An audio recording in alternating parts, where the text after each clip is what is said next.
When you see a John Woo action movie, you'll probably experience heaps of bullets flying, two tough guys pointing guns at each other, slow motion, practical explosions, doves, and a whole lot of bloodshed. At first, it might seem like an overload of action, but what if I told you that there's more substance to these stylish shootouts? What if they are their own form of communication? By transitioning from swords to guns, how does John Woo portray gun violence as smooth as a classic wuxia sword fight? This is all answered through Gun Fu. Invented back in the 80s in Hong Kong by John Woo, we'll be examining three of John Woo's movies. One, A Better Tomorrow from 1986, The Killer from 1989, and A Hard Boiled from 1992. These films are considered pioneers of the heroic bloodshed genre. We're going to look at how John Woo in these films used their cinematic language to make meaning of action. Now, John Woo is known to combine the characteristics of Hong Kong martial arts films with Western action. Woo's career started early by making kung fu and classic wuxia films before he switched to the guns and gangsters genre. His transition from martial arts to the heroic bloodshed genre is kind of the reason Gun Fu was born. In martial art films, they normally show the action and reaction in the same shot. They don't cut between. Meanwhile, in Hollywood, they normally cut between every punch, every gunshot, every action. In Hong Kong, they like raw action where you can tell stuntmen were hurt in the process. Just like in martial arts films of the times from Jackie Chan, Gun Fu often shows action and reaction in the same shot. It increases that feeling of realism. The audience gets to see everything. It's like they're right there in the middle of the fight. Now, John Woo's first blockbuster hit, 1986's A Better Tomorrow, stands as his start of this heroic bloodshed genre. This cinematic style that's characterized by the stylized violence, moral complexity, and emotional depth. This film explores themes of brotherhood, loyalty, and redemption coupled with iconic characters and action sequences. It's become an enduring classic in Woo's career. Now, the story revolves around three men, Ho, Kit, and Mark. Ho is portrayed by T. Lung, and he seeks to rebuild his life after serving time for his involvement in a counterfeiting operation. His younger brother, Kit, is played by Leslie Chung, and is an idealistic police officer whose faith in justice kind of conflicts with his, brotherhood with Ho.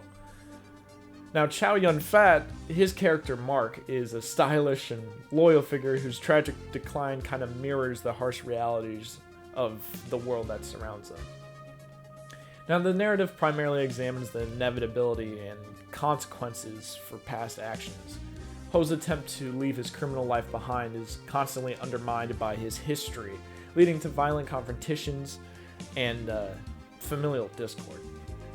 The fragility of familial bonds seen with Ho and Kit through their strained relationship kind of highlights the impact of betrayal and disappointment, especially inside a family. The ties between justice and loyalty is kind of evident as Kit has an internal struggle navigating being a police officer while also, having an older brother. Now, several sequences stand out in A Better Tomorrow, but my personal favorite is Mark's solo assault on the gangsters who betrayed Ho. He's armed with a few hidden pistols. Mark is just fearlessly loyal, and you can see his anger on full display. There's a heavy use of slow motion, which is recurrent in all of Woo's films. It emphasizes the intensity and gives you a chance to see all the action. Mark's leg injury at the end gives a sense of realism and of consequences. No one is safe in a Woo film. After being betrayed, Mark's descent from a confident enforcer to a crippled outcast is tough to see. It's tough to watch.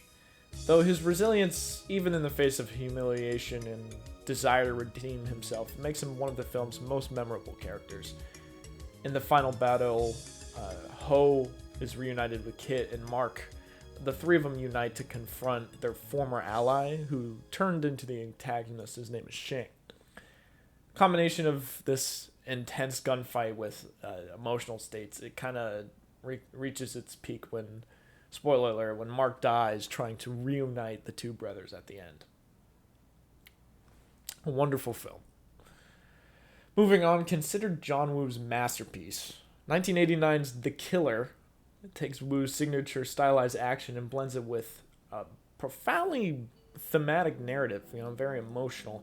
The film explores kind of a hitman's redemption, the kind of codes of honor among, crime and the law, as well as kind of the human cost of violence that comes with both police work and with the hitman kind of job. It elevates it to something more than just a standard action movie. It's a great, great movie in Woo's career.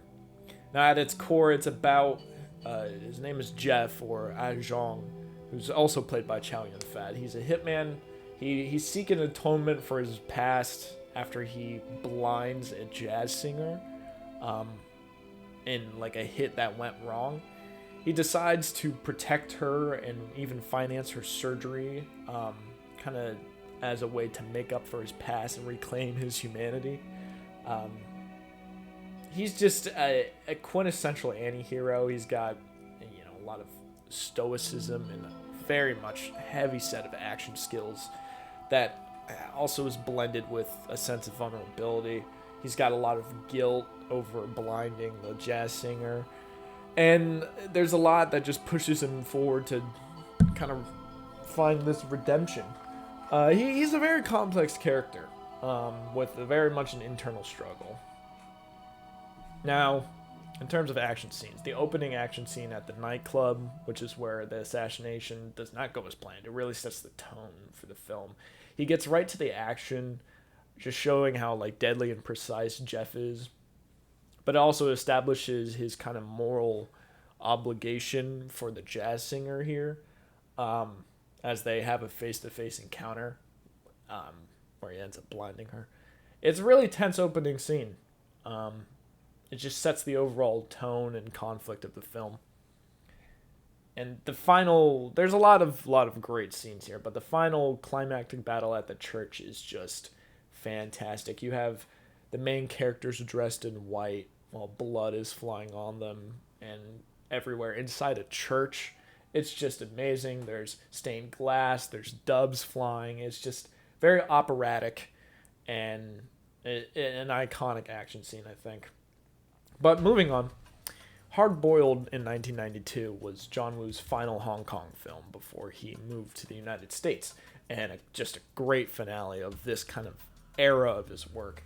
It's got explosive, outrageous, and just really kinetic action sequences. The film explores some themes of seeking recognition, of honor, of betrayal amidst the law and crime, all while just delivering some of the best action of Woo's filmmaking. Now it follows, again, Chow Yun-fat, who's just an amazing actor in all this, Inspector Tequila, and another famous Hong Kong actor, Tony Leung, who plays Alan. They operate on different sides of the law. They kind of found themselves in the same case. Now Tequila's an inspector who is just relentless with pursuing this arms gang, even losing his partner in the process. Alan is a really deep and undercover cop who is working for this arms case, trying to bust him from the inside. But it's crazy. Specifically, Alan at one point has to disregard his loyalty to his former triad boss and even has to kill him in order to get close to finishing the case.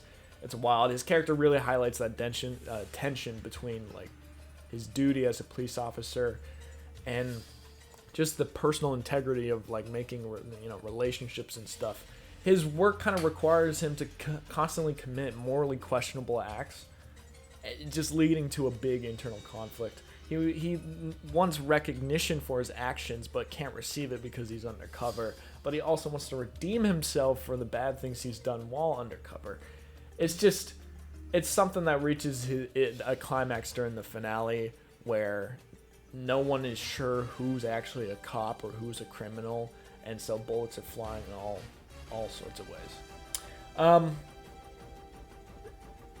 Several different sequences really stand out in Hard Boiled. The film opens with just a crazy tea house shootout that really establishes the tone. Just relentless action at the beginning of the film. It really establishes Tequila's character. You know, he loses his partner in the scene, which is, you know, drives him to go forward and all that. It's just an amazing opening. Second is like the warehouse raid is basically a sandwich. You have two action scenes that surround a really heartbreaking but like necessary betrayal where, you know, Johnny Wong, the antagonist, forces Alan to kill his boss, his former boss, and it just highlights that psychological strain. But in between that is just such amazing dynamic choreography with henchmen. You got Tequila shooting bad guys on motorcycles with a shotgun and explosions galore. It's such a way to maintain the action and just engage the audience while having, you know, thematic stuff being shown to you. Finally, the hospital finale is the film's probably crowning achievement. The last 30 minutes of the film all take place in this hospital. And it's a great setting. You have all these patients who don't know what's going on. You have undercover police and also criminals who are pretending to be police. While you have the two main characters, Tequila and Alan, just fighting through to protect themselves and others. It's amazing. It includes just the most fantastic 3-minute long take where you can see the action just fully in front of you. It's fantastic, and overall just a fantastic movie if you like action. Now, when the characters in a John Woo movie, they start shooting, the entire room flies into pieces. Everything explodes. Bullets seem to be all incendiary and just explode on impact. This all just further enhances the chaos of this scene. People will fly away with blood spurting from themselves. Most of the time, you can see it in the slow motion, which just lets you look at it a bit longer. The guns are pretty much depicted like swords. They're revealed like a sword, and before they aim, characters will swing the gun around like it's a sword. The camera also treats them like swords and shoots them like swords, kind of showing them off as like sophisticated, like a samurai's blade. You know, like a sword fight scene in old wuxia films. They show the weapon before they use it. It's an extension of the body after all, and kind of equally as important as the character or actor themselves. It's not just point and shoot, it's rather swing and shoot. The action is operatic in a way. It is like a sophisticated sword fight and not just, you know, pointing and firing. Overall, Woo's violence is never random. It is like a controlled chaos. It's all done through this Hong Kong style of gun fu where martial arts meets poetic melodrama and bullets. Woo's characters, they shoot to show emotion. When Tequila is protecting a baby through the hellfire of a hospital shootout, or when Jeffrey kind of gives his life as a hitman for someone else's, or when Mark dies trying to reunite the two brothers. It's not about what they're dying, but now what are they dying for instead. That violence is given meaning through the actions that surround them. Now, this is all why John Woo's films matter, not just because they thrill us with beautifully choreographed violence, but because action is meant to speak to us. The action in his movies speak to us through this slow motion, through these heavy gunshots, through blood, through dubs, through diving, through all this choreographed just amazingness. Alright? Through this, Woo makes action mean something.